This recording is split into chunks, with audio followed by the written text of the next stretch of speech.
With 11.8 million substance use-related deaths in 2017 alone, stemming the narcotics business has remained high on the priority list of governments and law enforcement agencies all over the world. But, like every other business, drug trafficking has a beginning. Over half a century ago, Pedro Aviles Perez laid the foundation for the drug trade in Mexico, and his little seed has branched out in the chain of organizations that the world has come to know and fear. Let's tell you the story of the first man. No, not Adam from the Bible, but the man who virtually wrote the book of Narco Traficantes, El León de la Sierra. You can help our content reach other interested viewers faster by clicking on the thumbs up icon, and also subscribe to our channel and turn on your notifications for more videos like this one. Pedro Aviles Perez was born in Badiraguato in the Mexican state of Sinaloa on the 11th of April, 1938. Starting in the late 1960s, Pedro Aviles Perez began planting marijuana and opium poppies in the mountains of Sinaloa. At the time, drug trafficking was in its inception, and there were only two recognized factions called clicas or cliques in the whole of Mexico. They were the Gulf Organization led by the godfather Juan Nepomuceno Guerrera Cardenas, alias El Padrino de Matamoros, and the Pacific Organization headed by Pedro Aviles Perez. Compared to the violent and militaristic style of organized crime groups that came around in the 80s and their successors, Aviles Perez's organization shunned violence and even partnered with the Gulf's leadership to ensure the seamless execution of their unlawful business. The mountain lion roared in the ranges of the Golden Triangle, consisting of the mountainous Mexican states of Chihuahua, Sinaloa, and Durango, where the organization based its operations of cultivation and distribution of its products. And although the connection between Mexican traffickers and the American market dates back decades before Pedro Aviles Perez grew his first poppy, he earned his badge as a founder for his massification of narcotics. He is credited as the first man to successfully deliver tons of drugs into the United States. Pedro was a first-generation capo who showed the ropes to many of the prominent leaders of the second generation of Mexico's drug trafficking business. Working in the Aviles organization were Ernesto Fonseca Carrillo, who was the gang's treasurer, Rafael Caro Quintero, who was charged with acquiring and managing marijuana and poppy plantations in Chihuahua, and Miguel Angel Felix Gallardo, a former Sinaloa State Police trooper and bodyguard of Sinaloa State Governor Leopold Sanchez Celis, who greased the palms of law enforcement officers and influential politicians in Guadalajara and the rest of Jalisco to buy state protection for the organization. Other close associates of Pedro Aviles Perez were Juan Jose Esparragoza Moreno, alias El Azul, Pablo Acosta Villarreal, El Zorro de Ojinaga, the Fox of Ojinaga, Juan Jose Quintero Payan, Don Juanjo, and Manuel Salcido Ozeta, El Cochiloco. Existing at the time on the lower rung of the ladder was Joaquin Guzman Loera, Pedro's nephew and a junior officer who planted opium poppies for him but maintained a close relationship with his uncle. Many prospective narcos such as Hector Elguero Palma, the Arellano Felix family, and the Beltran Leyva brothers were already playing minor roles in the drug trafficking scheme, but they would have to wait for some years and an incident before claiming the roles of kingpins. Pedro Aviles Perez also established one of the first courier services for Colombian cocaine lords, and it was from him that modern crime organizations learned to incorporate the transportation of Colombian coke into the US through the Mexico-US border. One of Pedro's pioneering exploits is the use of aircraft or narco planes to move drugs into the US, a method that has been used extensively by his student Juan El Chapo Guzman Loera and the man who was known as the Lord of the Skies, Amado Carrillo Fuentes. On the eve of Mexico's Independence Day, on the 15th of September 1978, Pedro Aviles Perez, believed to have been set up by Fonseca Carrillo, was shot dead in an armed standoff with the Mexican Federal Judicial Police, MFJP, in Culiacan, Sinaloa, Mexico. Pedro Aviles Perez's death marked the end of his organization, but it inspired the creation of Guadalajara Cartel under the command El Jefe de Jefes, Miguel Angel Felix Gallardo, who was supported by Rafael Caro Quintero, El Narcos de Narcos, Ernesto Fonseca Carrillo, Don Neto, Juan Jose Esparragoza, Moreno, El Azul.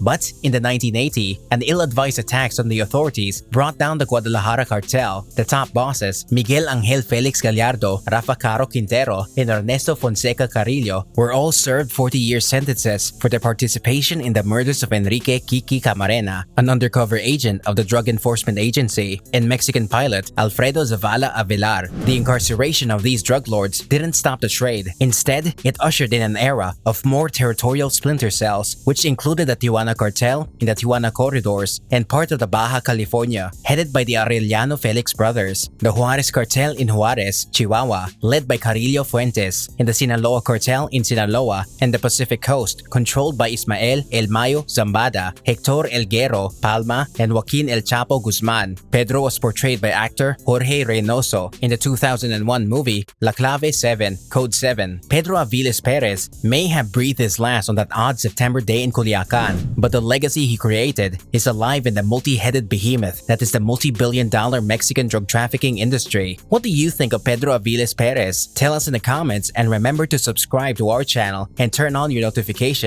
for more videos.